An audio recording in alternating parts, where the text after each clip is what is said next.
방금 불렀던 가사는 2절에 나오는 가사고요. 성경책이 있으니까 우리 이왕이면 1절부터 4절까지 읽겠습니다. 화면에는 없을 거니까 여러분 성경책을 펴셔서 이사야 43장 1절부터 우리 4절까지 교독합니다. 야곱아, 너를 창조하신 여호와께서 지금 말씀하시느니라. 이스라엘아, 너를 지으신 이가 말씀하시느니라. 너는 두려워하지 말라.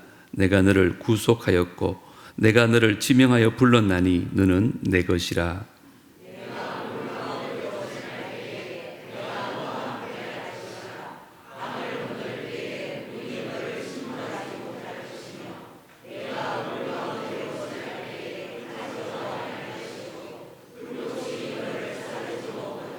대저 나는 여호와 내 하나님이요 이스라엘의 거룩한 이요 내 구원자임이라. 내가 애굽을 너의 속량물로 구스와 스바를 너를 대신하여 주었노라. 네가 내 눈에 보배롭고 존귀하며 내가 너를 사랑하였은즉 내가 내 대신 사람들을 내어 주며 백성들이 내 생명을 대신하리니. 아멘.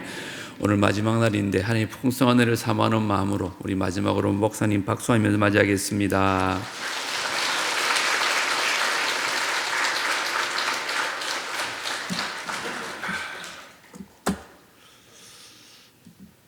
기도하겠습니다. 하나님 아버지 감사합니다. 하나님을 아빠 아버지라고 부르고 하나님의 자녀로 이 땅을 살아갈 수 있음에 감사합니다. 내가 어디에서 왔으며 또 어디로 가는지 내 인생의 삶의 의미와 또 목적을 깨달아 알게 해주셔서 감사합니다. 하나님의 사랑으로 광야의 인생길을 걷는 사랑하는 성도들, 오늘 이 밤도 그 은혜를 사모하는 마음으로 이 자리에 왔습니다. 참 추운 날씨지만 우리 주님 사랑하고 또 주의 말씀을 사모해서 이 자리에 왔는데 우리 중에 한 사람도 공허한 마음으로 돌아가지 않게 해 도와주십시오. 오늘 내게 들려주시는 주님의 음성, 사람의 말로 받지 않고 하나님의 음성으로 받게 하셔서 주신 말씀 마음에 새기고 그 말씀 붙들고 씨름해서 말씀대로 이루시고 행하시는 그 하나님의 신실하심을 우리 모두가 경험하게 도와 주옵소서. 예수 믿는 것은 받은 증거 많도다라고 하는 찬양의 가사처럼 주님, 우리의 삶의 현장 속에 하나님이 행하신 일로 말미암는 많은 간증이 있게 도와 주옵소서.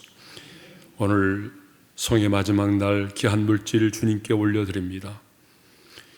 이 물질 속에 들여진 신앙의 고백과 믿음의 간구의 제목들을 우리 하나님이 받으시옵소서. 꼭 우리 하나님 마음에 소원을 두고 행하시는 주님께서 이 마음의 소원을 따라 행하여 주옵소서. 예수님의 이름으로 기도합니다. 아멘. 자, 할렐루야. 네, 벌써 마지막 날이 되었네요. 오늘은 제가 조금 빨리 끝낼게요. 제가 또 올라가야 되니까. 네. 여러분 BTS를 아십니까? 어떤 분은 BTS를 잘 모르시더라고요. 그래서 BTS를 물어보니까 보톡스라고 대답하시는 분이 계셨다고 그래요. BTS는 보톡스가 아니죠. 네. 여러분 BTS 만나보셨어요? 만나보셨어요? 여기 대구 친구도 있는데. 네. 저는 2번 만났어요. 더 만나는데 한 번은 이제 우리 교회에 박신혜라고 하는 그 친구가 이제 저희 교회 성도거든요. 제가 이제 주례를 하게 됐어요. 우리 교회에서. 연예인들이 대부분 호텔에서 하는데 그래도 그 자매가 믿음이 좋아서 나는 교회에서 하겠다. 그래서 이제 교회에서 하게 되고 제가 이제 주례를 서게 됐어요. 그날 연예인들이 참 많이 왔어요. 그래서 이제 이렇게 인사도 하고 그랬는데 많은 연예인들이 와서 인사를 하는데 제가 BTS를 어떻게 알겠어요? 또 한 명도 아니라 여러 명인데 더 모르죠. 예. 그래서 BTS가 인사를 딱 했는데 저는 그냥 악수만 하고 그냥 끝났어요. 그래도 제 옆에 있던 비서가 그러는 거예요. 목사님, BTS가 와서 인사를 하는데 목사님 그렇게 받으시면 어떡해요? 그러더라고요. 근데 나는 솔직히 BTS를 몰랐어요. 그리고 뭔가 이렇게 옆 사람이 인사를 해주는데 B자는 못 들었어요. TS만 들었어요. 그래서 나는 TS 샴푸도 있잖아요. 예. 그리고 이제 지나갔는데 그렇다고 해서 아이고 제가 몰라봤습니다. 또 가서 또 이렇게 손을 내밀고 또 악수도 하기도 그렇잖아요. 그래서 그냥 지나갔어요. 또 한 번이 이제 내가 다른 곳 호텔에 가서 이제 그때도 주례를 하러 가는데 제가 주례를 굉장히 많이 합니다. 토요일이면 거의 주례를 많이 하는데 어떤 때는 토요일 날 4건 할 때가 있어요. 주례를. 이제 우리 교회 청년들이 좀 많다 보니까 주례를 많이 하게 되는데 호텔에 가서 이제 주례를 하러 가는데 거기에 또 BTS가 또 온 거예요. 예.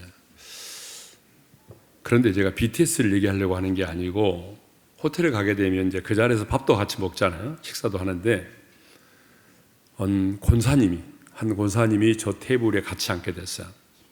근데 그 권사님이 이렇게 감격해 하시더라고요.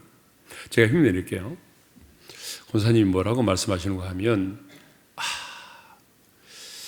BTS가 있는 이 공간에서 내가 함께 밥을 먹게 되다니.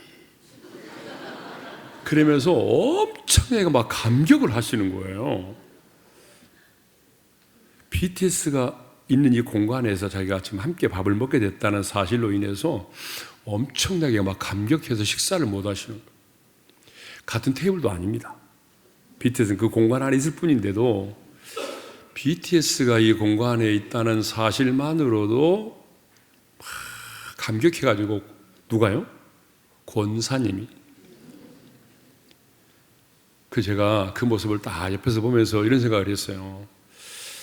권사님이신데 정말 저렇게 주님의 임재를 사모하고 갈망했다면 얼마나 좋았을까. 주님의 임재를. 많은 분들이 저에게 이제 목사님들이 만나면 저를 향하여 던지는 질문들이 꼭 정해져 있어요. 가장 많이 하는 질문 중에 하나가 왜 오른교회는 그렇게 청년들이 많아요? 이런 질문도 받고 또 하나는 목사님 오른교회는 짧은 기간에 대형 교회가 있는 파락군에서 어떻게 그렇게 빨리 부흥하고 성장했어요? 이런 질문들을 많이 받거든요. 여러분 이런 질문 받으면 저는 딱 정해진 답이 있잖아요. 언제나 하나님의 은혜입니다. 그런데 어떤 목사님들은 이렇게 말해요. 그 하나님의 은혜라는 말 하지 말고 실제적인 얘기를 해주세요. 막 그렇게 또 질문하신 분들이 계세요. 저는 생각해 보니까 그게 하나님의 임재가 있는 예배라고 생각이 됩니다. 그래서 저희 교회가 20주년을 맞이했을 때에 교인들에게 설문조사를 한 적이 있어요. 당신이 우리 교회를 선택한 이유가 뭐냐라고 물었더니 84%가 예배 때문이라고 말을 했어요. 우리 청년들에게는 지금도 청년들은 설문조사 하거든요. 당신이 왜 우리 오림교회를 선택했느냐라고 물어보게 되면 청년들의 90% 이상이 예배 때문이라고 말을 합니다. 그러니까 여러분 저희 오림교회는 이렇게 이제 참 많은 성도들이 몰려들고 예배를 하나님의 임재 가운데 드리게 되는데 교회가 성장한 이유가 뭐라고 물어보면 모든 성도들이 다 동일하게 예배 때문이라고 말합니다. 하나님의 임재를 갈망하는 예배. 여러분 하나님의 임재 가운데 드리는 예배는 현장감이 있습니다. 저는 그래서 굉장히 현장을 중요하게 생각합니다. 요즘 아이들도 이제는 현장 학습이라 옛날에는 교실에서만 공부를 했지만 요즘 우리 아이들을 보게 되면 현장 학습을 많이 갑니다. 박물관도 가고 공장도 가보고 여러 군데 가서 이렇게 현장을 보게 되죠. 그래야 우리 아이들이 학습 능력이 창의성이 개발된다고 그러잖아요. 저는 마찬가지예요. 목회도 마찬가지입니다. 현장이 중요합니다. 현장에서 드리는 예배, 기도의 현장, 예배의 현장이 중요합니다. 여러분, 현장이 무너지면 아무 의미가 없습니다. 정말 현장이 중요합니다. 오늘 여러분들이 지금 이렇게 모여서 예배를 드린다면 예배를 드리고 있는 이 현장이 너무나 중요하죠. 여러분 야구 좋아하시는지 모르겠는데 우리가 집에서 야구를 딱 보게 되면 얼마나 편합니까? 소파에 딱 앉아서 냉커피 마셔가면서 해설을 들어가면서 그러면은 선수가 지금 나왔는데 몇 분 선수가 나왔는지 알게 되고 또 이게 커브인지 슬라이드인지 직구인지 포심인지 투심인지 다 설명을 들어가면서 하니까 얼마나 좋아요. 그런데 여러분 야구장에 가면요 위아래에 가보세요. 안 보여요. 저 친구가 누군지도 잘 몰라요. 공이 어떤 공인지도 잘 몰라요. 그럼에도 불구하고 사람들은 그 현장을 찾아갑니다. 왜 그럴까요? 현장은 달라요. 들어가는 순간부터 달라요. 그래서 사람들은 돈을 내면서라도 현장에를 가려고 하는 거거든요. 여러분, 예배는 하나님을 만나는 현장입니다. 저희가 상가에서부터 예배를 드릴 때에 정말 저는 하나님의 임재를 갈망했어요. 여러분 한번 생각해 보세요. 아무리 수천 수만의 사람이 모여서 화려한 예배를 드린다고 할지라도 그 예배 가운데 하나님이 임재하지 않으신다면 그 예배가 무슨 의미가 있겠습니까? 하나님이 임재하지 않은 예배라면 그 예배가 무슨 의미가 있겠습니까? 두세 사람이 모일지라도 지하에서 곰팡이가 나는 곳에서 예배를 드릴지라도 여러분 영이신 하나님이 그곳에 임재하신다면 바로 현장감 있는 예배가 될 줄로 믿습니다. 하나님이 임재하시면 하나님의 나라가 임하게 되는 거예요. 그분이 빛이기 때문에 빛 대신 주님이 임재하시면 어둠이 사라지는 것은 너무나 당연한 거 아니겠습니까? 빛과 어둠은 함께 공존할 수가 없는 거예요. 빛이 임하면 빛이 임한 만큼 어둠은 사라지게 되어 있습니다. 여호와 라파의 하나님, 치료하시는 하나님이 그곳에 임재하신다면 병든 자들이 고침을 받는 것은 너무나 당연한 거 아니겠습니까? 마귀를 멸하시고 승리하신 주님이 그곳에 임재하신다면 어둠의 영들이 떠나가는 게 그게 정상 아니겠습니까? 그게 정상인 거예요. 너무나 당연한 거예요. 우리는 상가에서 예배를 드릴 때 정말 얼마나 강력한 하나님의 임재 속에서 예배를 드리는지 몰라요.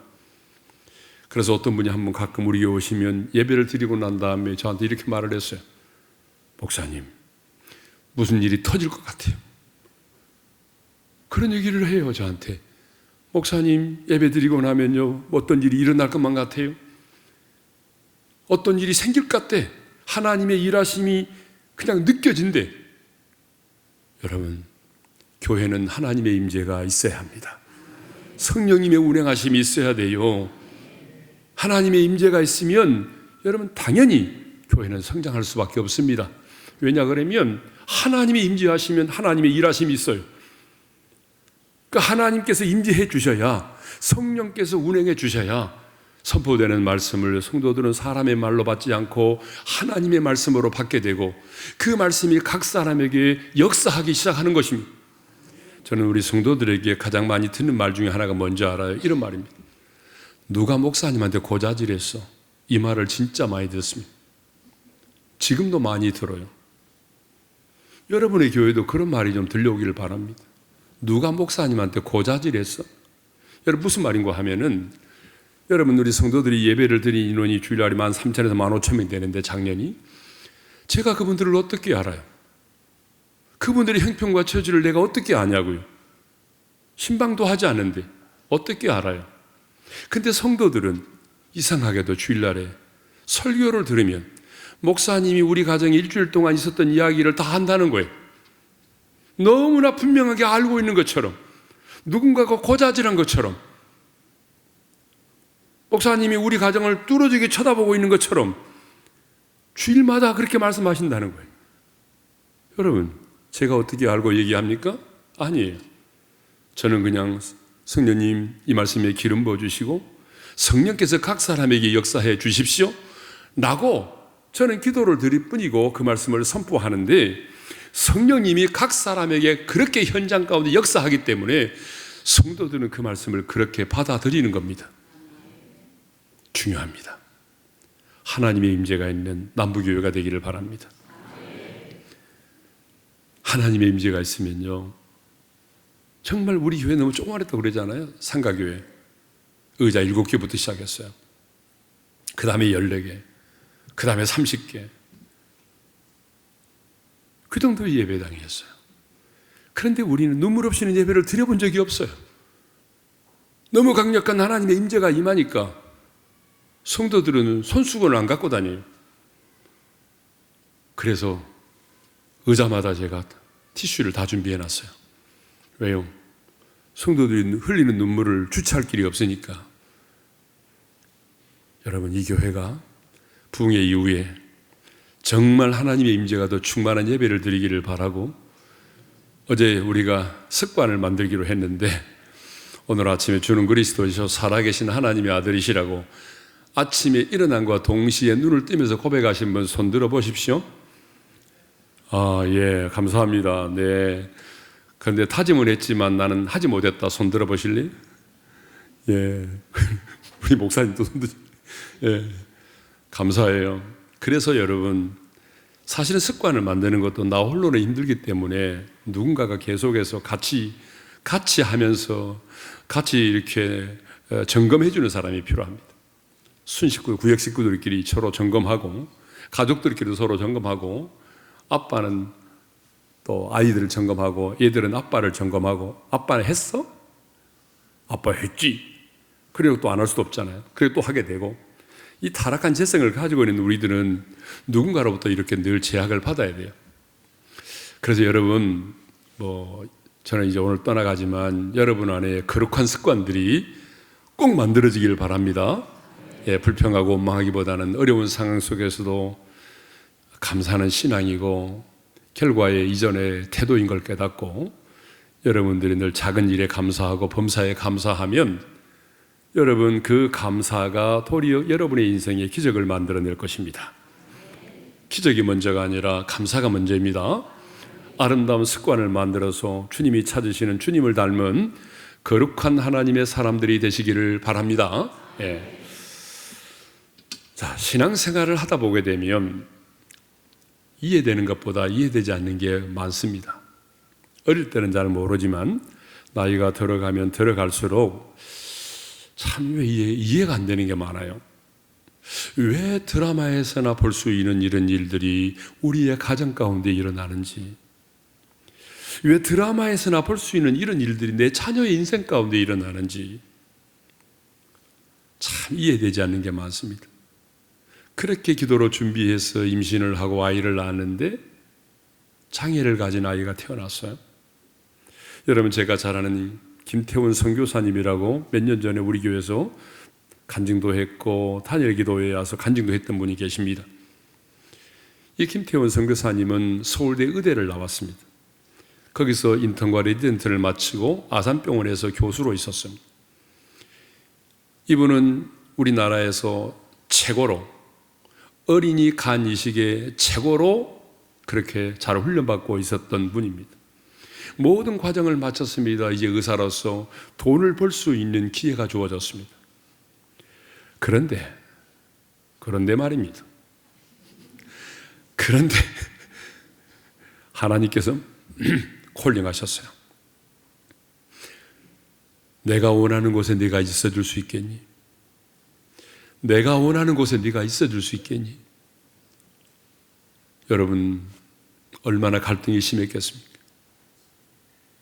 그래서 모든 의사로서 누릴 수 있는 것을 내려놓고 아프리카의 선교사로 떠났습니다. 아프리카의 선교사로 나가려고 하니까 각 의대에서, 여러 병원의 의대에서 교수로 와달라고 초청이 왔어요.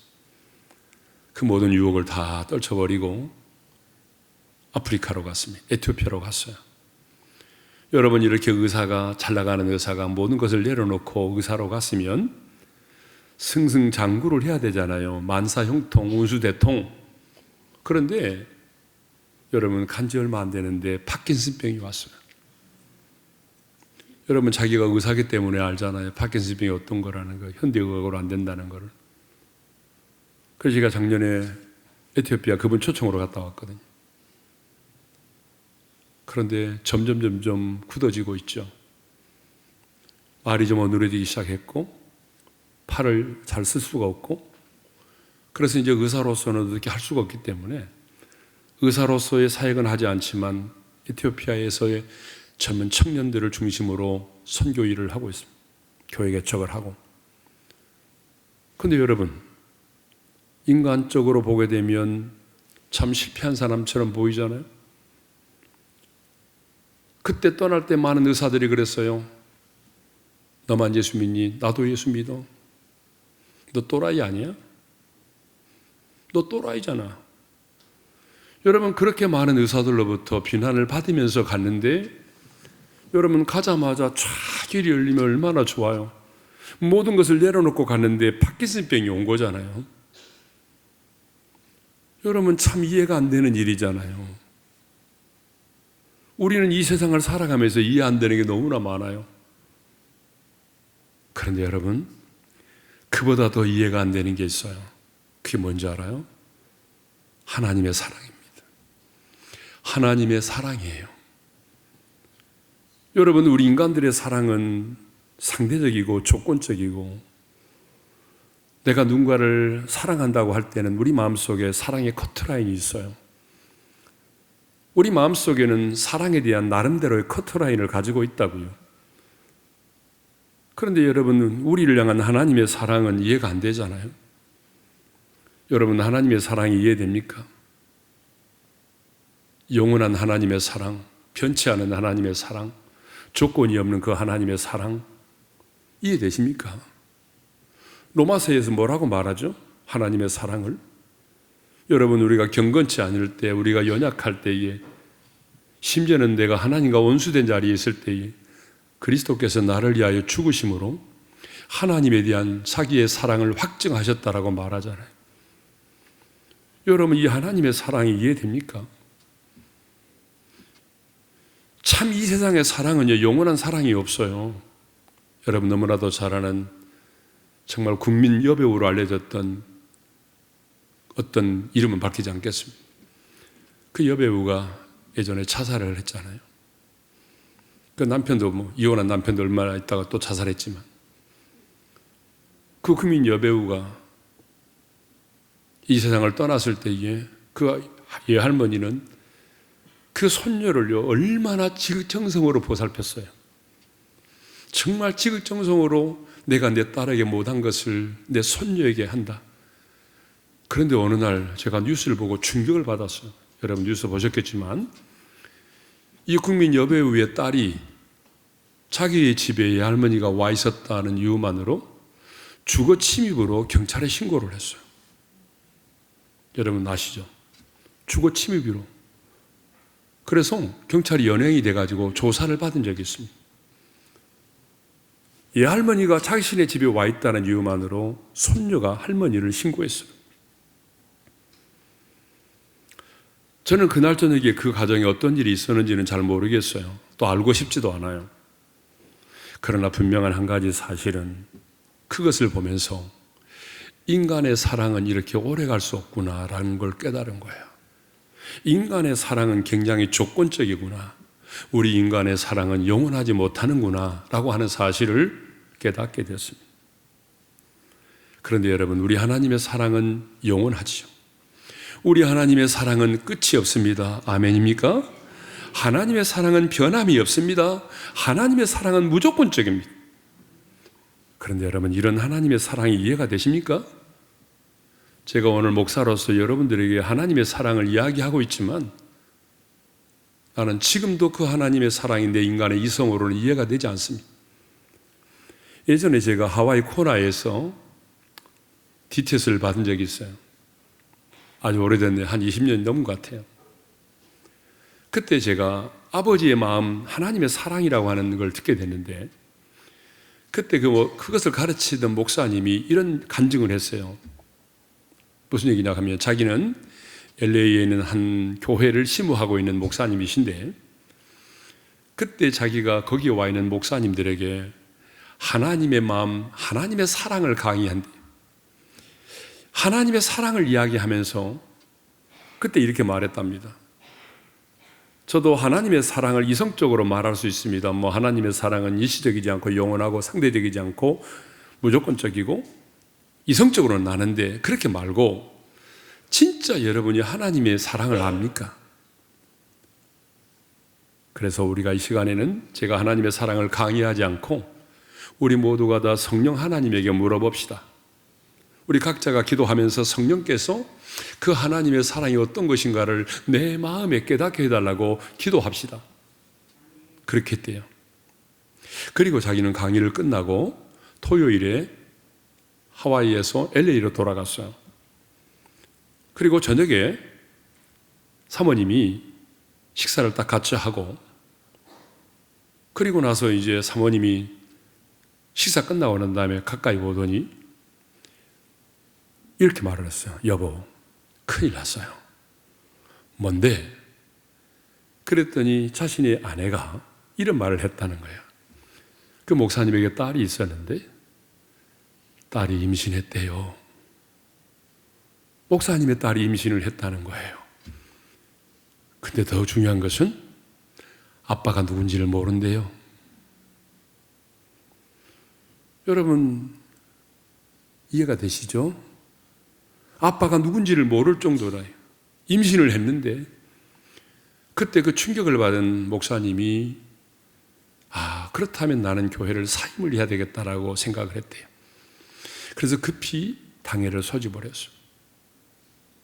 내 자녀 하나도 내가 책임지지 못하면서 내가 어떻게 이 강단에서 설교할 수 있을까?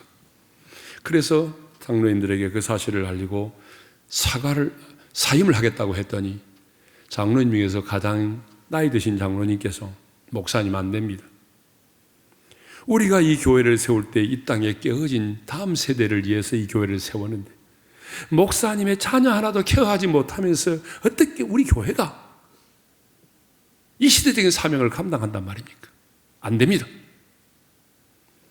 그날 주일날 예배를 드리는데 강구 시간에 딸이 나오더니 자기가 그런 사실을 말하면서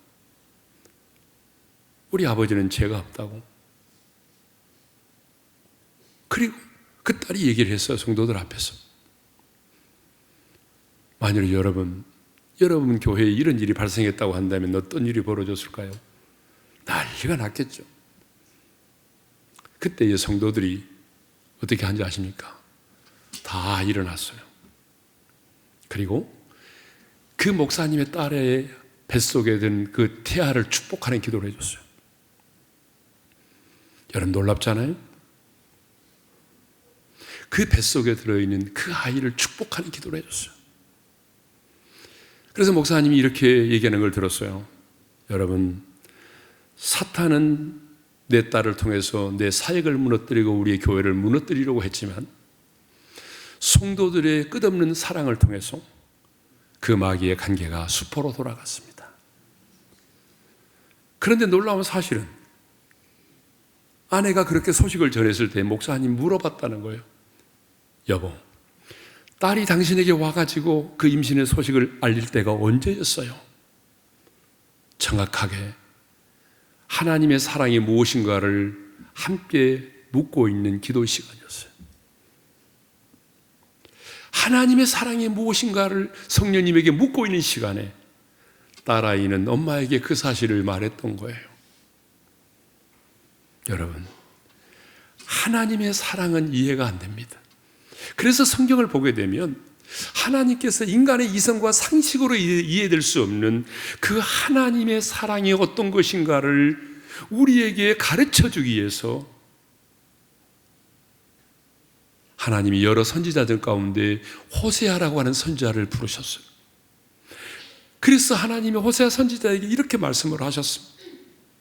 너는 가서 음란한 여자를 맞이하여 음란한 자식들을 낳으라. 음란한 여자를 맞이해서 음란한 자식을 낳으라고 말했어요. 목사님, 사모님 어디 계세요? 사모님 한 번도 안 보여줘. 내가 어디 있는지 모르겠네. 사모님 어디 계세요? 손 들어봐요. 목사님, 사모님. 예. 만일에 목사님에게 하나님이 이렇게 말하면 음란한 여자를 취하여 음란한 자식을 낳으라고 목사님 순종하겠습니까? 어렵죠? 저도 마찬가지입니다.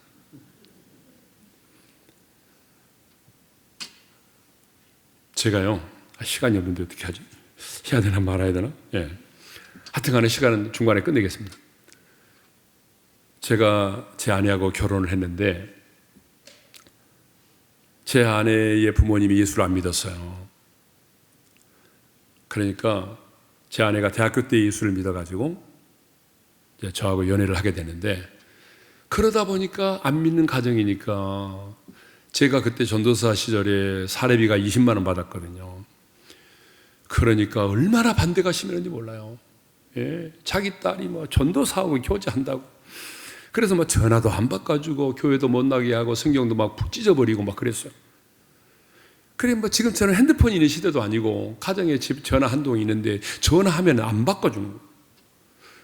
전화하면 막 동생들이 막 속이려고 안 바꿔주고, 내가 얼마나 열받아가지고 화가 나지고 어느 날은 도저히 안 되겠다.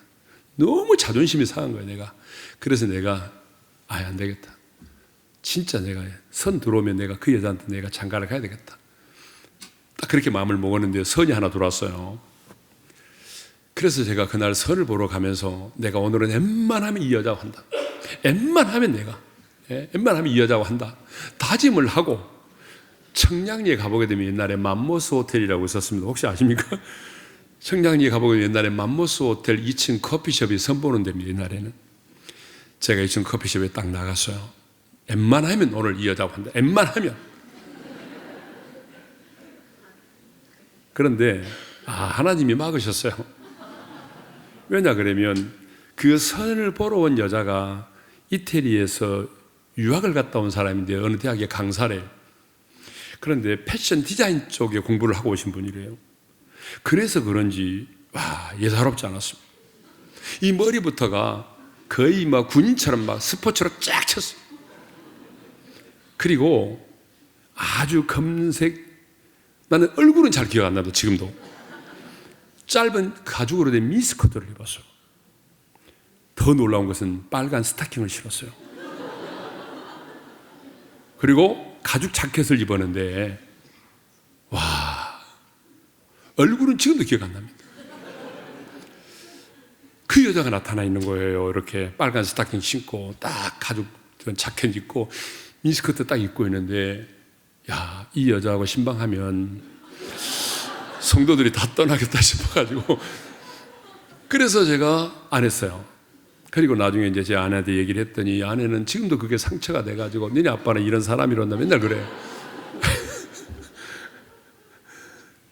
자, 제가 무슨 얘기를 하려고 그러면 음란한 여자도 아니잖아요. 그 여자는 그냥 빨간 스타킹 신고 미스커트 입었다는 것만으로도 저는 안 했는데, 하나님께서 호세아 선지자에게 음란한 여자를 맞이해서 음란한 자식을 낳으라고 했는데 호세아 선지자는 순종을 했습니다. 음란한 여자 고매를 취했습니다. 여러분, 음란한 여자 고매를 취했으면 그 음란한 여자가 호세아의 자기 남편의 자녀를 낳아야 될 거 아니에요. 그런데 성경을 보게 되면 호세아의 자식을 낳은 것이 아니라 또 다른 남자의 자식을 낳은 거예요. 이거 말이 되는 거예요? 그리고는 집을 나갔어요. 남편 볼 면목이 없어서 나간 게 아니에요. 또 다른 제비를 만나서 나간 거예요. 또 다른 제비를 만나서 나가버린 거예요. 예? 자, 여러분, 돈도 빼앗기고 몸도 버리고 노예로 팔려갔어요. 그런데 하나님께서 또 호세아 선지자를 또 부르십니다. 그리고 뭐라고 말하냐면, 나는 그래도 그 여자를 사랑하니 너는 또 가서 타인의 사랑을 받아 음녀가 된 그 여자를 사랑하라고 말하죠. 자, 3장 1절의 말씀인데 읽겠습니다. 다 같이요. 너는 또 가서 타인의 사랑을 받아 음녀가 된 그 여자를 사랑하라.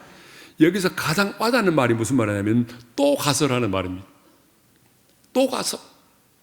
예. 또다시 그 아내를 데리고 와서 사랑하라는 거예요. 또다시 가서. 예? 여러분, 이쯤 되면은 호세아 입장에서는 할 말이 많잖아요. 하나님, 제가요 언제 집을 나가라고 했나요?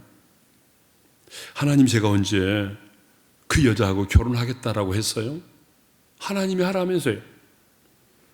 내가 내쫓은 게 아니에요. 지가 나갔어요. 얼마든지 호세아 입장에서는 하나님 앞에 따질 수 있는 말이 많잖아요. 그런데 호세아는 또다시 순종합니다. 그래서 은 15개와 보리 한 호멜 반을 주고 그것을 값으로 주고 그 여자를 다시 데리고 와서 사랑하죠. 3장 2절의 말씀입니다. 다 같이요. 내가 은 15개와 보리 한 호멜 반으로 나를 위하여 그를 사고. 그러면 여러분, 왜 하나님은 이렇게 음란한 여자를 아내로 맞이하여 아들을 낳으라고 말씀하셨을까요? 왜 부정한 짓을 저지르고 집을 나가버린 그 음란한 여자를 또다시 데리고 와서 사랑하라고 말할까요? 그것은 조건이 없는 하나님의 사랑, 포기할 수 없는 하나님의 사랑, 이해할 수 없는 그 하나님의 사랑이 어떤 것인가를 우리에게 나타내 보이기 위해서입니다. 나를 향한 하나님의 사랑이 이런 거라는 거예요. 포기할 수 없는 하나님의 사랑, 조건 없는 그 하나님의 사랑, 이해할 수 없는 그 하나님의 사랑이 무엇인가를 가르쳐 주기 위해서 하나님은 지금 호세아에게 이 여자를 이렇게 사랑하라고 말하고 있는 것입니다. 그런데 오늘 본문 역시 우리를 향한 하나님의 사랑이 어떤 것인지에 대하여 말씀하고 있어요. 먼저 하나님은 4절에 보니까 너는 내 눈에 보배롭고 존귀한 자라고 말하고 있습니다. 자, 우리 한번 말씀을 읽어볼까요? 시작. 네가 내 눈에 보배롭고 존귀하며 내가 너를 사랑하였은즉. 자, 청년들을 만나보게 되면 부정적인 자아상과 패배의식으로 가득 차 있는 청년들을 만나게 됩니다. 이렇게 말하는 친구들을 정말 많이 봤어요. 목사님, 저는 솔직히 잘하는 것도 하나도 없고 내놓을 만한 것도 아무것도 없어요. 그렇다고 남보다 외모가 뛰어나느냐? 그것도 아니고 내놓을 만한 스펙도 없어요. 그러므로 제가 왜 살아야 하는지를 모르겠어요. 제가 그냥 싫어요. 이렇게 말하는 청년들을 진짜 많이 만났습니다. 그런데 하나님은 오늘 말씀을 보니까 뭐라고 말하는가 하면 너는 내 눈에 보배롭고 존귀한 자라고 말하죠. 여기 보배롭다라고 하는 말은 약하라는 뜻인데 기준이 여기다. 가치가 있다 그 말입니다. 너는 가치가 있는 존재야. 그 다음에 존귀한 자라고 하는 말은 카바드라는 말인데 무겁다라는 뜻입니다. 부모를 공경하라고 할 때도 공경이라는 단어가 바로 이 단어입니다. 이 말은 무슨 말입니까? 부모를 가볍게 여기지 말라는 거잖아요. 나는 너를 가치 있고 귀중한 존재로 여겨요. 너는 내게 있어서 가벼운 존재가 아니야. 그런 말이죠. 그래서 공동번역에서는 있잖아요. 이 공동번역에서는 이 말씀을 이렇게 재밌게 번역을 해놨어요. 공동번역. 자, 우리 한번 읽어볼까요? 다 같이 시작. 너는 눈에 넣어도 아프지 않을 나의 귀염둥이, 나의 사랑이다. 재밌죠? 너는 눈에 넣어도 아프지 않을 나의 귀염둥이, 나의 사랑이다라고 오늘 본문을 이렇게 번역을 했어요. 여러분, 우리가 정말로 내 자녀를 사랑할 때는 뭐라고 말하죠? 너는 내 눈에 넣어도 아프지 않을 자식이야. 얼마나 사랑하면 눈에 넣어도 아프지 않을 만큼 사랑스럽다는 말을 우리가 쓰잖아요. 하나님이 지금 그런 표현을 쓰는 거예요. 너는 내 눈에 넣어도 아프지 않을 만큼 내가 너를 사랑해. 하나님이 지금 이렇게 말씀하거든요. 그런데 여러분, 언제 하나님이 그러면 이 말씀을 이스라엘 백성들에게 하셨느냐라고 하는 거예요. 그들이 하나님을 온전히 예배하고 잘 나가고 순종할 때가 아니에요. 이스라엘 백성들이 바벨론에 대한 심판의 소식을 듣고 지금 정체성이 막 흔들리면서 낙심하고 두려워 떨고 있을 때였어요. 택한 선민이 이방인에 의해서 이제 멸망을 당하게 되고 성전이 이방인의 손에 무너지고 많은 사람들이 포로로 끌려가서 노예 생활을 하게 된다라고 하는 그런 충격적인 심판의 소식을 들었을 때 이스라엘 백성들은 멘붕에 빠졌어요. 그리고 자신의 정체성이 흔들렸어요. 정말 하나님은 살아계신가? 하나님은 지금 우리를 사랑하고 있는가? 하나님이 살아계신다면, 하나님이 우리를 사랑하신다면 어떻게 할례받은 우리가, 택한 선민 우리가 이렇게 성전이 불에 타고 우리가 이방 땅에 끌려가서 노예 생활을 해야 된다는 말인가? 하나님은 우리를 버린 거 아닌가? 이렇게 하나님의 사랑이 의심이 되고 정체성이 막 흔들리고 낙심이 되고 두려워 떨고 있을 때에, 그러면 이방 사람들은 우리를 보고 뭐라고 말할까? 하나님 있더니 꼴 좋다라고 조롱하지 않을 건가? 막 이런 생각이 막 들 때입니다. 그런데 하나님 말씀합니다. 너희가 나의 징계 가운데 있을지라도, 바벨론의 포로 생활 가운데 있을지라도 중요한 건 뭐예요? 너는 여전히 내 눈에 보배롭고 존귀한 자라는 것입니다. 내 눈에는 너 자신이 별로 아는 것도 없고 가진 것도 없고 뛰어난 것도 없어 초라하게 보일지 모르지만, 아니, 너의 눈에는 네 자신이 정말 가방끈도 작고 배운 것도 없고 가진 것도 없고 견적도 많이 나오고 내놓을 만한 것이 없어 보이지만, 아니야, 내 눈에는 너는 보배롭고 존귀한 자야.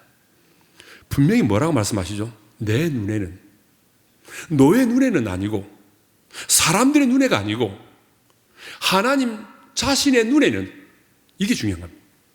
여러분, 우리가 내 눈에는 내 자신이 정말 초라하게 보이잖아요. 여러분 그러지 않아요? 여러분은 그러신 분이 한 분도 안 계시고, 내가 내 자신을 보게 되면 내 자신에게 실망할 때가 많잖아요. 나는 왜 이럴까? 나는 왜 이렇게 견적이 많이 나올까? 여러분, 내 자신에게 나는 그렇게 결심하면서도 어젯밤에 여러분 설교 듣고 내일 아침에 내가 주는 그리스도시요 살아계신 하나님의 아들입니다 고백하려고 그러는데 안 됐잖아요. 그러니까 나는 왜 이럴까? 내 자신에게 막 실망하고 내 자신을 보니까 참 안심하고. 그런데 하나님께서 뭐라 합니까? 내 눈에는, 네 눈에가 아니라 내 눈에는 네가 보배롭고 존귀한다라고 말합니다.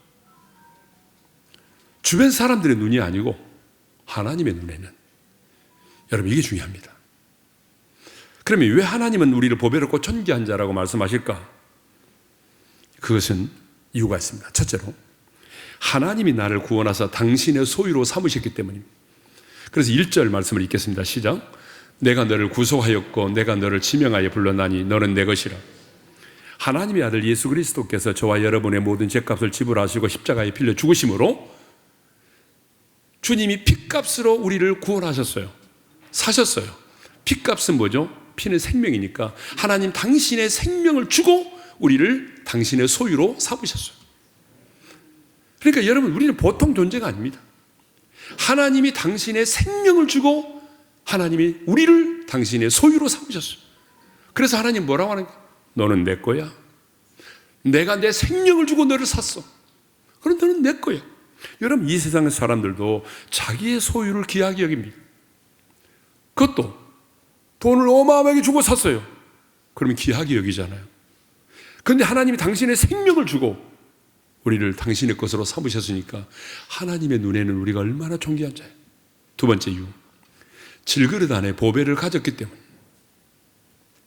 질그릇 안에 보배를 가졌기 때문에. 고린도후서 4장 7절의 말씀을 읽겠습니다. 시작. 우리가 이 보배를 질그릇에 가졌으니 이는 심히 큰 능력은 하나님께 있고 우리에게 있지 아니함을 알게 하려 함이라. 따라서 하겠습니다. 우리가 이 보배를 질그릇에 가졌으니. 여러분, 디모데후서 2장을 보게 되면 그릇은 여러 가지가 있습니다. 금그릇도 있고 은그릇도 있고 나무그릇도 있고 질그릇도 있어요. 여러분은 무슨 그릇이죠? 금그릇 손 들어보세요. 질그릇 손 들어보세요. 안 드신 분은 뭐예요? 다시 한번 기회 드릴게요. 질그릇 손 들어보세요. 안 드신 분 뭐냐고요, 그러니까. 여러분, 질그릇, 우린 다 성경은 질그릇이라고 말하잖아요. 왜 질그릇이라고 말하는지 아세요? 질그릇은 흙으로 구워 만든 그릇이잖아요. 볼품도 없고요. 떨어지면 바싹 깨어져 버려요. 정말 연약한 그릇, 볼품도 없는 그릇, 이게 질그릇이에요. 그러니까 우리가 강한 것 같지만 오븐을 알지 못하고 바이러스 하나도 이겨내지 못할 만큼 연약한 질그릇이죠. 그런데 우리가 이 질그릇인데 이 질그릇 안에 보배를 가졌다고 말하는 보배, 소주를 말하는 게 아니에요. 보배를 가졌대. 이 보배가 뭐냐? 베드로전서 2장 7절에 보니까 보배가 예수 그리스도라고 말하고 있어요. 그러니까 보배이신 예수를 우리가 갖고 있다는 거예요. 그런데 여러분, 그릇은 중요한 게 뭐냐 그러면 그릇의 가치는 그 안에 무엇을 담고 있느냐에 따라서 결정된다는 사실이, 이게 중요합니다. 청년들이 있으면 잘 들어보세요. 청년이 별로 안 보이네. 자매 청년이지?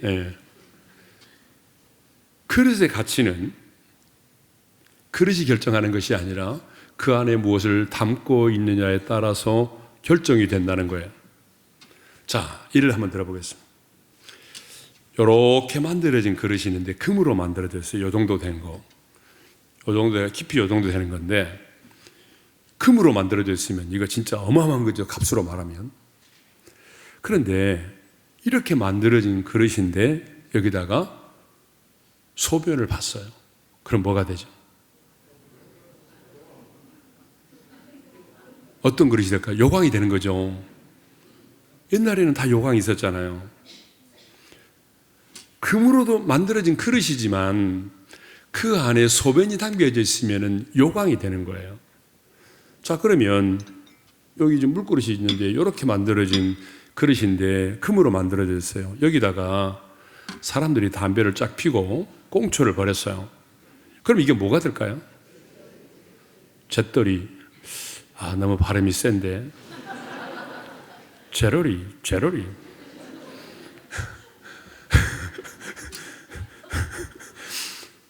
그럼 잿더리가 되는 거죠. 자, 무슨 얘기냐 그러면 아무리 금으로 만들어진 그릇일지라도 그릇의 가치는 그 안에 무엇이 담겨져 있느냐에 따라서 그릇의 가치가 결정되는 거예요. 근데 우리는 질그릇이에요. 내가 봐도 한심하고 내릴 만한 것도 없고 가방끈도 작고 너무 부족해. 질그릇이야. 근데 질그릇 안에 뭘 가졌다는 거예요? 보배이신 예수님이 내 안에 있다는 거예요. 그렇기 때문에 주님께서 나를 바라보실 때 뭐라고 말하냐면 너는 내 눈에 보배롭고 존귀한 자라는 거야. 그릇인 여러분 때문이 아니라 그릇 안에 담겨져 있는 예수님 때문에. 그러므로 여러분의 인생의 가치는 이제 우리가 지금까지 살아왔을 때 예수님을 영접하지 못했을 때의 내 인생의 가치는 무엇으로 평가를 받았느냐 그러면 살아온 내 인생에 내가 어떻게 인생을 살아왔느냐, 그렇죠? 내 인생의 스펙이 무엇이냐, 어느 학교를 나왔느냐, 연봉이 얼마냐, 몇 평의 아파트에 살고 있느냐, 달동네에 살고 있느냐, 어디에 살고 있느냐, 부모님이 뭐 하는 분이냐, 연봉이 얼마냐. 여러분, 지금의 예모는 만족하냐? 이런 것을 가지고 우리가 우리의 인생을 평가했어요. 이전에는. 그런데 예수님을 영접하고 나면 이제 우리 인생의 가치는 내가 살아온 인생이 어떠했느냐가 중요한 게 아니에요. 내 스펙에 의해서 내 인생의 가치가 결정되는 게 아닙니다. 내 안에 계신 예수 그리스도에 의해서 내 인생의 가치가 결정되는 것입니다. 그런데 내 안에 누가 계십니까? 보배이신 예수 그리스도가 내 안에 계십니다. 그렇다면 나는 가장 어떤 사람이죠? 가장 보배롭고 존귀한 자예요. 여러분 때문이 아니라 여러분 안에 거하시는 예수 그리스도 때문에. 그래서 내가 우리 청년들에게 늘 하는 말이 야, 쪽팔리게 살지 말자. 당당하게 살아야 된다. 왜? 서울 상대 나오면 어떠냐? 서울 상대. 서울에서 상당히 떨어진 데 나오면 어떠냐? 비행기 타고 나오는 대학. 그게 중요한 게 아니다. 내 안에 예수 그리스도가 계시면, 보배이신 예수님이 내 안에 계시면 너는 가장 보배롭고 존귀한 자야. 하나님이 그렇게 말씀하시잖아. 세상의 사람들이 너에 대해서 어떤 평가를 하는 게 중요한 게 아니야.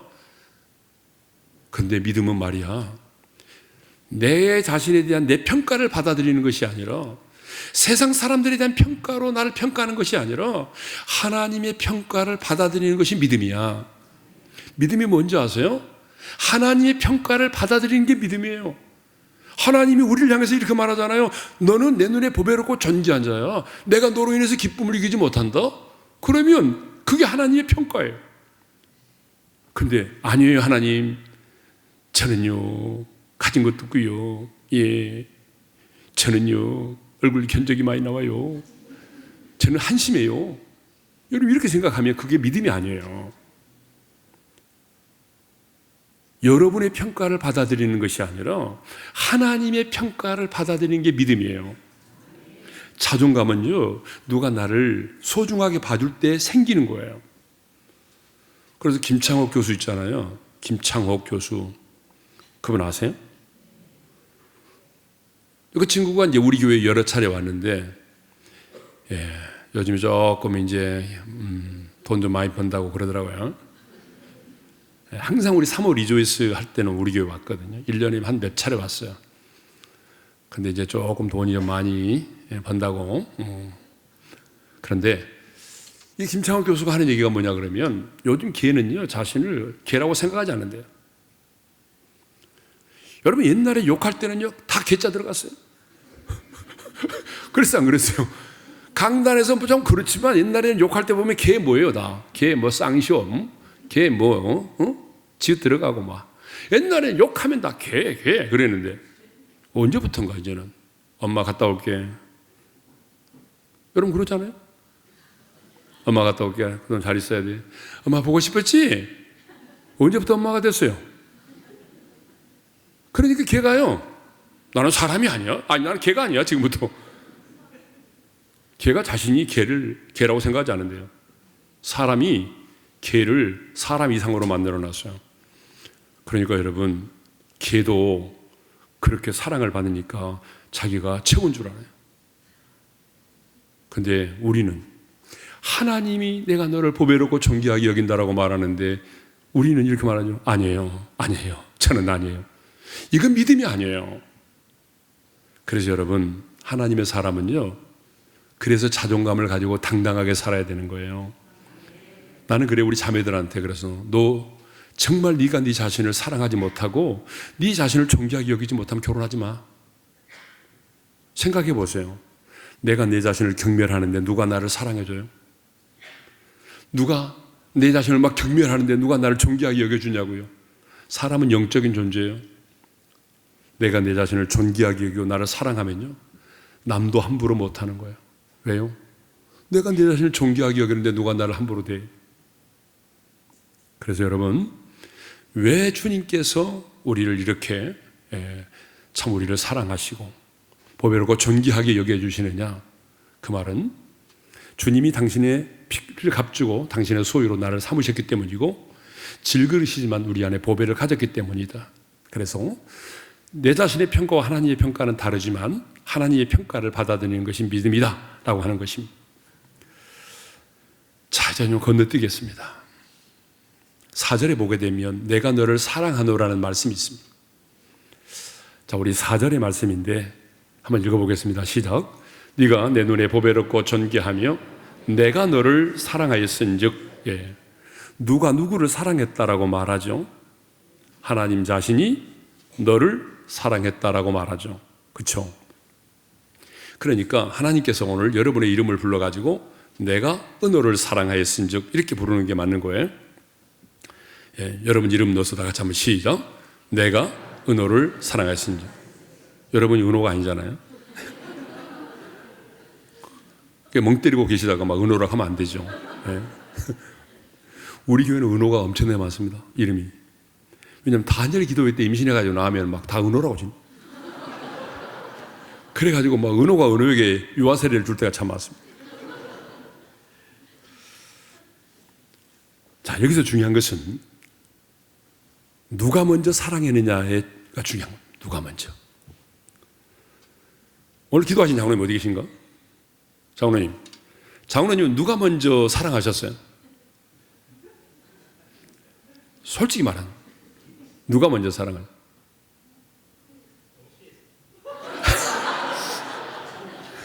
동시에. 내가 진짜 많이 물어봤잖아. 동시에 사랑했다는 말은 거의 들어본 적이 없어요. 권사님 어디 계십니까? 권사님 어디 계세요? 장로님 손 들어보세요. 아, 동시에 맞아요? 아니면 누가 먼저 했어요? 장로님이 먼저 사랑했죠? 동시에. 뭐 장로님 그렇게 해놓으니까 뭐 어떻게 빼도 박도 못하잖아요. 빼박이잖아요. 예. 자, 누가 먼저 사랑했느냐? 목사님 누가 먼저 사랑했어요?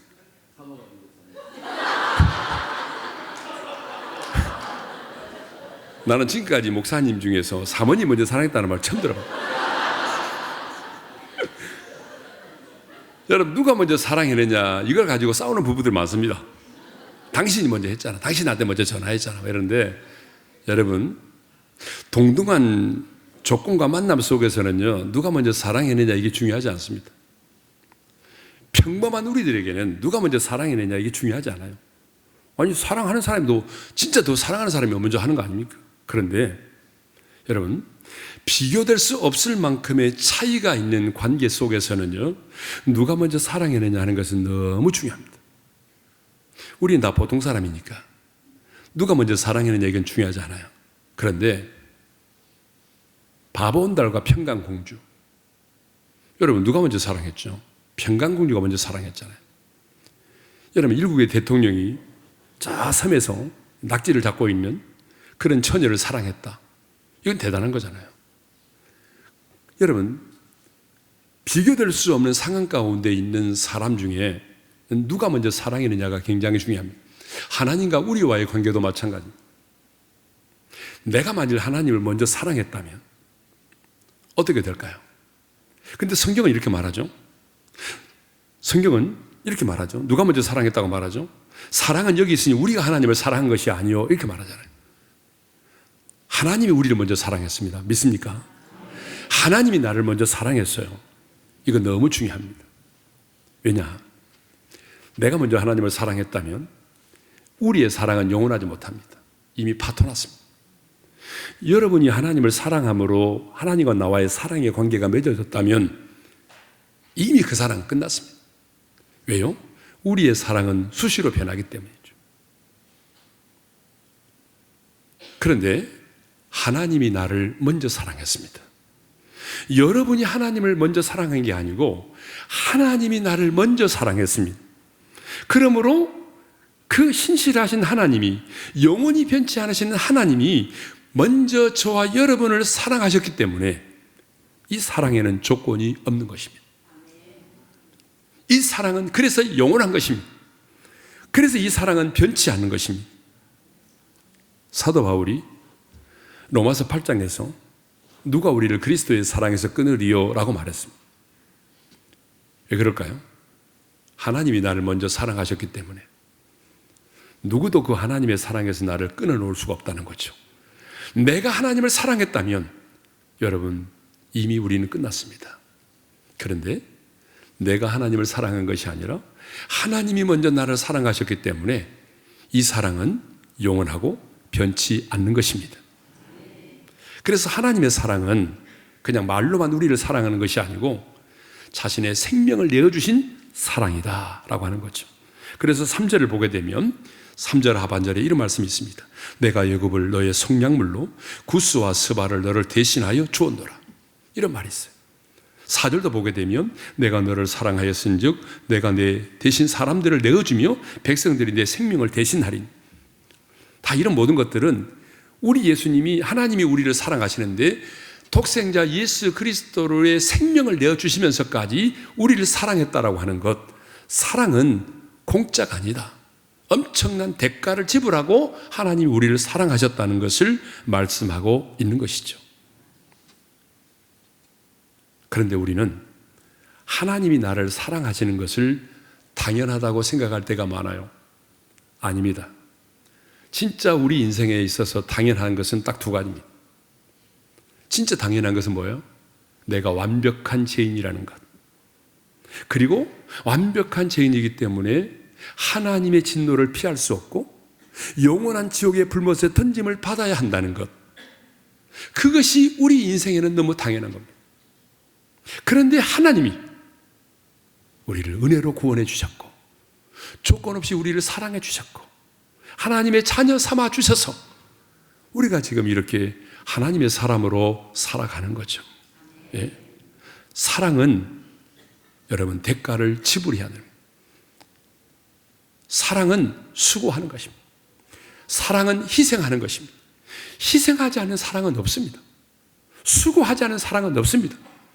그래서 믿음의 역사와 사랑의 수고라는 말이 나오는 거 아닙니까, 성경에? 예? 자, 그러면 우리 하나님은 왜 이렇게 당신이 우리를 사랑하셨다는 것을 구체적으로 말씀하고 계실까요? 그것은 이렇게 우리를 사랑하셨기 때문에 그 사랑의 대상인 우리를 통해서 그 사랑을 확인받고 싶어서입니다. 하나님만이 아니라 모든 사람들은 사랑을 확인받고 싶어 합니다. 그래서 연인 관계에 있는 사람들은 끊임없이 묻습니다. 자기야, 나 사랑해? 이런 말 들어보신 분 손 들어보세요. 표현을 해야 돼, 표현을. 다시 한번요. 못 들으신 분을 위해서. 자기야, 나 사랑해? 이 말 들어보신 분 손 들어보세요. 안 들어보신 분 손 들어보세요. 나는 한 번도 들어본 적이 없어요, 이런 말을. 우리 대구는 그런 말 안 합니다. 먹자, 자자, 이런 말만 합니다. 진짜 안 들어본 분이 몇 분 계신 것 같은데, 예. 여러분, 사람은요, 연인 관계에 있는 사람들은 끊임없이 사랑을 확인받고 싶어요. 그래서 자기야, 나 사랑해? 그러면 뭐라고 말하던가요? 그 다음 말 여러분 알잖아요. 뭐라고 말하던가요?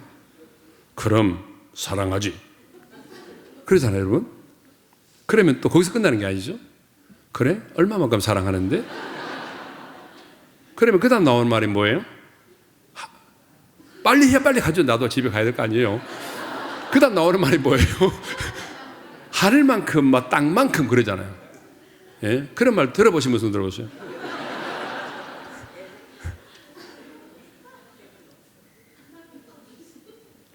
근데 요즘 여자들은요, 그렇게 말하면 싫어해요. 지금 여자들이 정말 듣고 싶어 하는 말은 이런 말이라고 합니다. 내가 더 잘할게. 네가 그런 질문을 하게 해서 미안해. 무슨 말인지 못 알아듣는 게 저렇게 써줘야 돼. 내가 더 잘할게. 네가 그런 질문을 하게 해서 미안해. 그래야 요즘에는 좋아한답니다. 그러니까 젊은 형제들은 산 찍어가지고 반드시 저렇게 하셔야 돼요. 자, 엄마 아빠도 마찬가지죠. 어린 자녀들에게 늘 묻습니다. 엄마 사랑해? 아빠 사랑해? 라고 묻습니다. 진짜 이거는 교육적으로 말이 안 되는 얘기죠. 그런데도 자꾸 물어요. 말이 안 되는 거잖아요. 근데 물어요.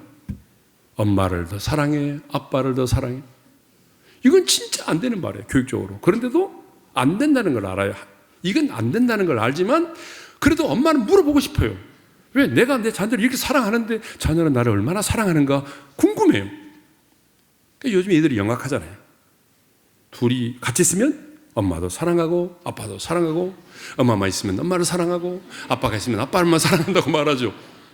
저도 마찬가지예요. 미국에 있는 우리 손주가 있는데 전화해도 가끔 물어보죠. 할아버지를 더 사랑하니 할머니를 더 사랑하니? 예? 얘들이 어릴 때는 한 사람만 사랑한다고 그러는데 조금 크니까 이제 둘 다 사랑한다고 그래요.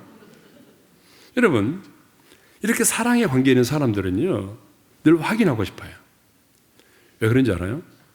사람은 사랑을 먹고 사는 존재라 그래요. 사랑을 받아야 행복할 수 있는 존재입니다. 아무리 좋은 집에 살고 호의호식해도 여러분 사랑받지 못하면 그 인간은 불행한 거야. 삶에 의미가 없어요. 그런데 내가 가난하게 살아도 정말 남편이 나를 사랑하고 내 자녀들이 나를 사랑해주면 견딜 수 있는 거예요. 그래서 우리는 사랑을 확인받고 싶어요. 예? 나는 진짜 내 자녀를 이렇게 사랑하는데, 내 아들과 딸을 이렇게 내가 사랑하고 있는데 내 자녀는 나를 얼마나 사랑할까? 그래서 물어보는 거예요. 확인받고 싶어요. 예? 나는 엄마 아빠를 이렇게 사랑하는데 엄마 아빠는 나를 정말로 사랑하는지를 확인받고 싶어 한다고요. 여러분, 내가 오늘 오다 보니까 현수막에 보니까 22주년이더라고요. 대구 지난번 중앙로역에서 전동차 화재 사건이 일어났었잖아요. 그래서 현수막에 보니까 오늘 써 있더라고요. 22주년. 예.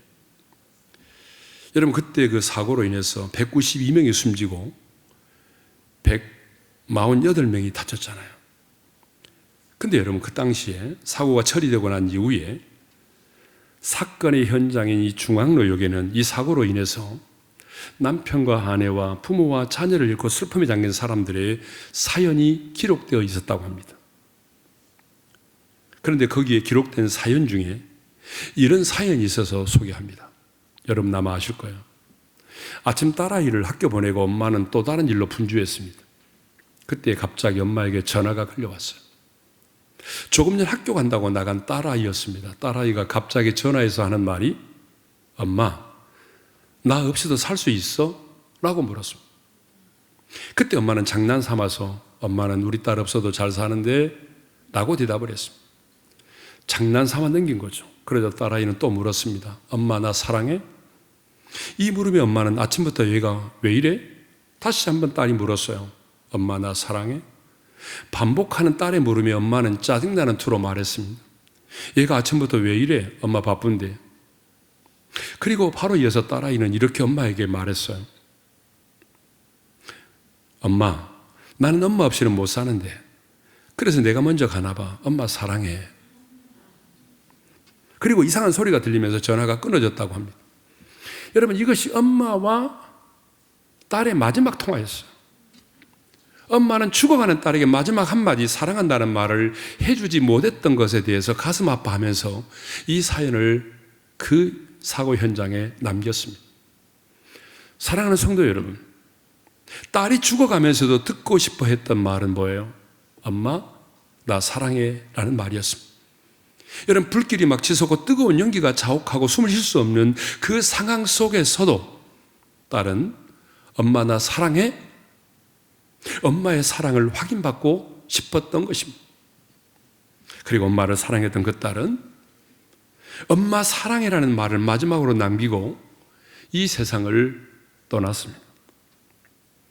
여러분, 그렇습니다. 죽음의 현장에서도 확인하고 싶은 것이 바로 사랑입니다. 죽어가면서도 묻고 싶은 것이 바로 사랑입니다. 그래서 임종의 순간에 가장 많이 오고 가는 말이 사랑이라는 말입니다.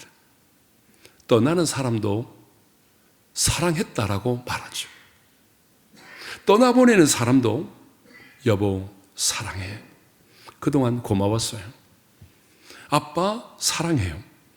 그동안 저를 이렇게 잘 키워줘서 너무 고마워요. 이런 말을 남기는 것입니다. 여러분, 사람은 이렇게 사랑을 확인받고 싶어요.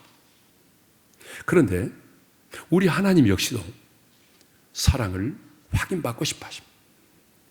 그래서 아브라함에게 100세에 낳은 독자 이삭을 번제로 바칠 것을 말씀을 하셨어요. 아브라함이 순종하여 그 아들을 결박하여 제단 위에 올려놓고 칼로 그 아들을 잡으려고 할 때에 하나님이 이렇게 말씀을 하셨습니다. 우리 한번 읽겠습니다. 다 같이요. 그 아이에게 네 손을 대지 말라. 그에게 아무 일도 하지 말라. 네가 네 아들 독자까지도 내게 아끼지 아니하였으니 내가 이제야 내가 하나님을 경외하는 줄을 아노라. 하나님은 내가 이제야 하나님을 경외하는 줄을 알았었다라고 말씀하셨습니다. 무슨 말입니까? 네가 100세에 낳은 네 아들보다 네가 나를 더 사랑하는 것을 내가 알았다. 그 말이죠. 또 부활하신 주님은 베드로를 찾아가서 주님이 십자가에 달려 죽고 난 다음에 베드로는 자신의 사명을 잃어버리고 옛 삶의 터전으로 돌아가서 물고기를 잡고 있었습니다.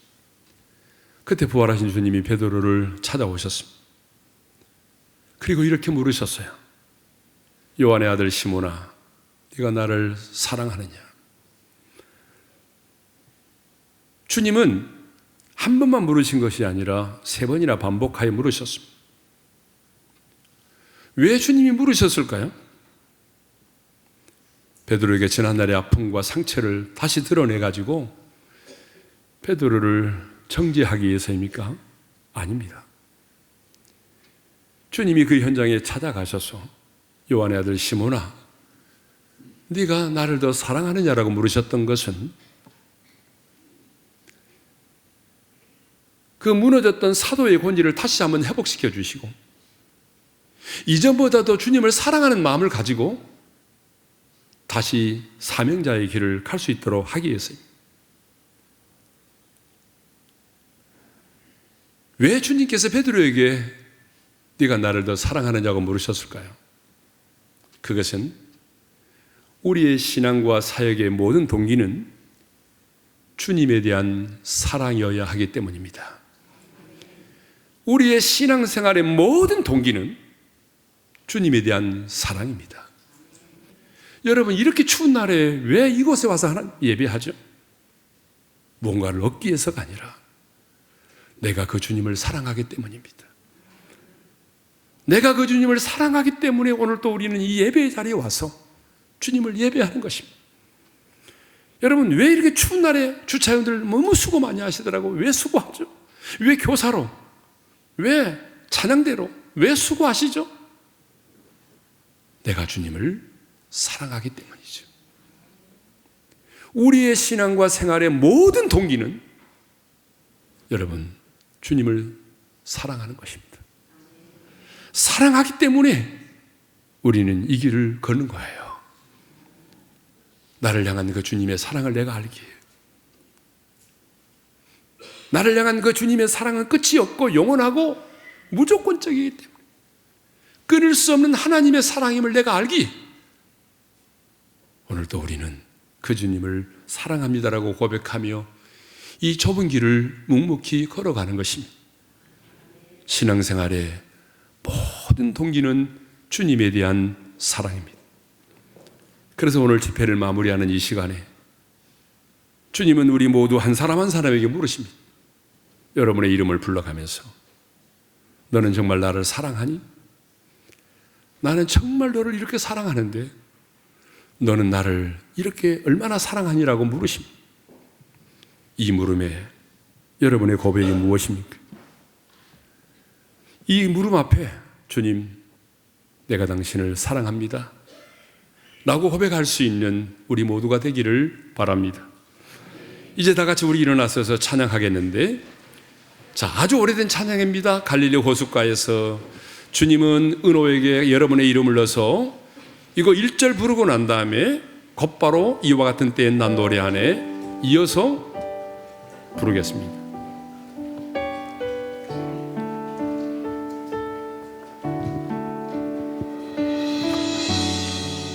갈릴리 호숫가에서 여러분 이름을 넣어서 부르세요. 갈릴리 호숫가에서 주님은 여러분 이름을 넣어서 은호에게, 주님은 은호에게 물으셨네. 사랑하는 은호야, 사랑하는 은호야, 넌 날 사랑하느냐? 오 주님, 당신만이 아십니다. 이와 같은 때엔 난 노래하네. 이와 같은 때엔 난 노래하네. 사랑을 노래하네. 주님께 이와 같은 때에 손 높이 드네. 손 높이 드네. 주님, 우리 손을 들고 주님 사랑해요. 주님 사랑해요.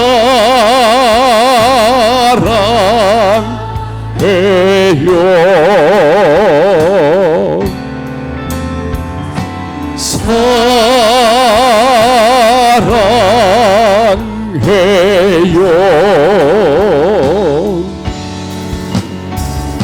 사랑해요.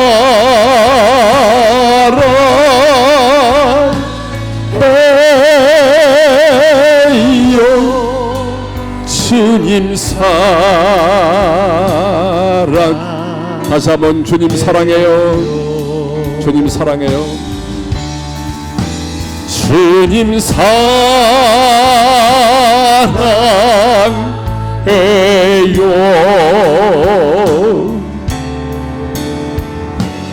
사랑해요.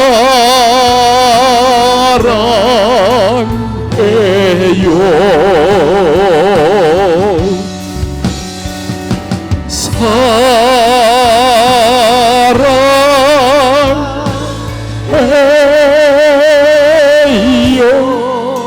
주님 사랑. 우리 반주 없이 흐명으로만 주님 사랑해요. 흐명으로만.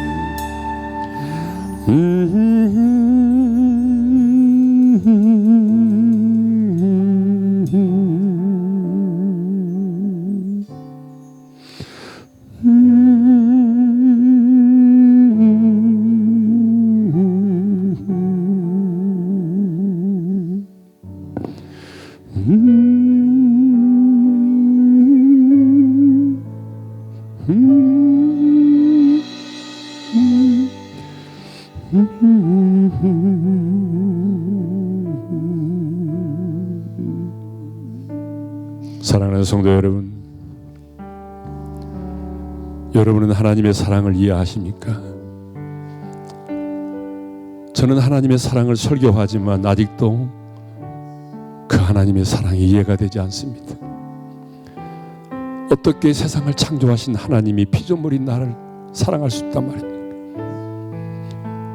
어떻게 그 하나님이 조건 없이 그리고 영원히 끝까지 나를 사랑해 줄 수 있단 말입니까? 이해할 수 없는 사랑, 포기할 수 없는 그 하나님의 사랑, 무조건적인 그 하나님의 사랑, 그 하나님의 사랑이 무엇인가를 오늘 또 호세아 선지자를 통해서 우리에게 말씀해 주는 거예요. 왜 하나님이 나를 그렇게 사랑한지 아세요? 당신의 생명을 주고 당신의 소유로 삼으셨기 때문에. 우리가 질그리시지만 보배신 주님이 우리 안에 있기 때문에.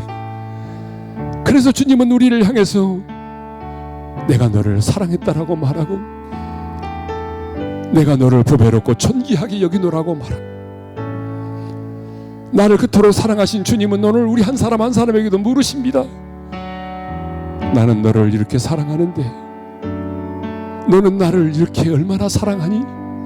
라고 물으시는 거예요. 왜냐하면 사랑하는 사람은 사랑을 확인하고 싶었기 때문이. 왜냐하면 우리의 신앙생활의 모든 동기가 주님에 대한 사랑이어야 하기 때문이. 그래서 주님은 오늘 이 밤에 우리 한 사람 한 사람에게 물으시는 거예요. 너는 나를 얼마나 사랑하니? 이 무릎에 우리도 고백을 해야 되잖아요. 주님, 내가 주님을 사랑합니다. 이전보다 내가 주님을 사랑하기를 원합니다. 내 신앙과 사역의 모든 동기가 주님에 대한 사랑이기를 원합니다. 그 사랑으로 내가 달려가겠습니다. 그 사랑으로 하나님을 예배하겠습니다. 그 사랑으로 순종하겠습니다. 주신 말씀을 붙들고 주여 한번 외치고 부르짖어 기도하겠습니다. 주여! 할렐루야. 우리 아버지 하나님 감사합니다. 오늘 우리에게 하나님의 사랑이 어떤 것인가를 깨닫게 해주셔서 감사합니다. 이해할 수 없는 사랑, 포기될 수 없는 그 하나님의 사랑, 하나님 조건 없는 하나님의 사랑, 그 하나님의 사랑이 어떤 것인지 오늘 우리에게 말씀해 주셔서 감사합니다. 하나님, 성령 하나님, 그 하나님의 사랑이 어떤 것인가를 머리가 아닌 가슴으로 깨닫게 도와주십시오. 그 하나님의 사랑을 온전히 깨닫게 하여 주십시오. 그 그래서